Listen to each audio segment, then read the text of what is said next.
From the Northway Bank Online Newsroom, I'm Gare McKenzie. This local and regional news update is brought to you by Northway Bank. Want a Northway Bank teller to keep in your pocket? There's an app for that. Now available for iPhone and Android. Download yours today. Northway Bank with 17 locations throughout New Hampshire. The people you know, the bank you trust. Member FDIC, equal housing lender. North Conway Fire Chief Pat Priest says 2 occupants of a pickup truck and 3 occupants of an SUV were taken to Memorial Hospital Wednesday evening after the 2 vehicles collided head-on on River Road. Priest's firefighters, rescue personnel, and 4 ambulances responded to 94 River Road shortly before 6 o'clock. Priest says the road was snow-covered and it was snowing at the time. The road was closed at the scene. Conway police say 18-year-old Cameron Sanfee of Allard Farm Circuit in North Conway was driving a silver 1993 Chevy pickup that collided with a black 2003 Chevy Tahoe being driven by 45-year-old Paul G. Baroni of Main Street in Berlin. Lieutenant Chris Burley says the cause of the crash remains under investigation. Priest says neither Sanfee or his passenger were wearing seatbelts at the time of the collision. It's not clear whether the occupants of the Tahoe were wearing seatbelts or not. Priest says all 5 people involved were conscious as they were taken to the hospital with leg, back, neck, and abdominal injuries. Both vehicles sustained heavy damage and had to be towed from the scene. Emergency responders cleared the scene shortly after 7 o'clock, and the road was reopened.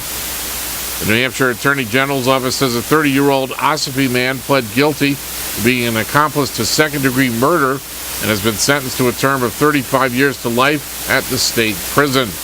Associate Attorney General Jane Young, the lead prosecutor in the case, says Michael Patelis entered his plea in Superior Court in Ossipee Wednesday in connection with the April 2011 kidnapping and murder of 20-year-old Krista Dittmeyer, a single mother from Bridgeton, Maine. Patelis is the 3rd and final suspect to plead guilty in the case, where Dittmeyer was ultimately bound and dumped into a pond in North Conway in what prosecutors have previously referred to as a drug deal gone wrong.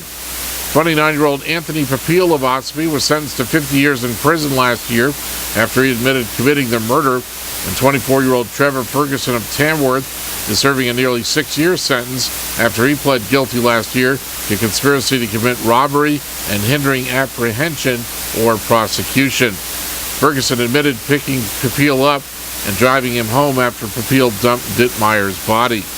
Conway Police Lieutenant Chris Purley was one of the first investigators involved in the case and was in the courtroom in Ossipee Wednesday. Purley says Dittmeyer's mother spoke emotionally about her loss and the betrayal of her daughter, while Patelis didn't say anything. Patelis will have to serve more than 27 years in prison before he's considered for parole. Here's Purley. The Conway Police Department expresses its gratitude for the efforts of the Attorney General's office and our heartfelt sympathies to the Dittmeyer family, the Shackley family, and her friends. Dittmeyer attended Lake Region High School in Naples, Maine. Her baby daughter was not harmed in the case that drew national media coverage. Another Maine U.S. Senator Susan Collins of Maine is co-sponsoring a bill to boost offshore wind energy generation, something that's being aggressively pursued in the state. Collins, a Republican, joins Democratic Senator Tom Carper of Delaware in introducing the Incentivizing Offshore Wind Power Act. A House version of the bill is also being introduced. The proposals provide financial incentives for investment in offshore wind energy. They seek to extend investment tax credits for the first 3,000 megawatts of offshore wind facilities placed into service, or about 600 wind turbines. The sponsors say the tax credits are vital for wind energy technology because of the longer lead time for the permitting and construction of offshore wind turbines compared to onshore wind energy. In sports, Conway's Jeff Locke will take the mound for the Pittsburgh Pirates tonight to start a game against the Red Sox just after 7 o'clock. The Sox routed the Pirates 16-6 yesterday. John Lackey labored through a 35-pitch second inning in his second outing of spring training. Albany beat New Hampshire 56-49 in America East Conference play. And Patrice Bergeron led the Boston Bruins to a 2-1 overtime win over the Ottawa Senators in Boston last night. In the weather today, mostly cloudy with a chance of snow showers and a chance of rain showers this afternoon. highs in the mid-30s. North winds around 10 miles per hour. Cloudy with a chance of snow showers tonight, lows in the lower 20s. Northwest winds around 10 miles per hour. And cloudy with a chance of snow showers and a chance of rain showers in the afternoon. Saturday, highs in the mid-30s. From the Northway Bank Online Newsroom, I'm Gare McKenzie.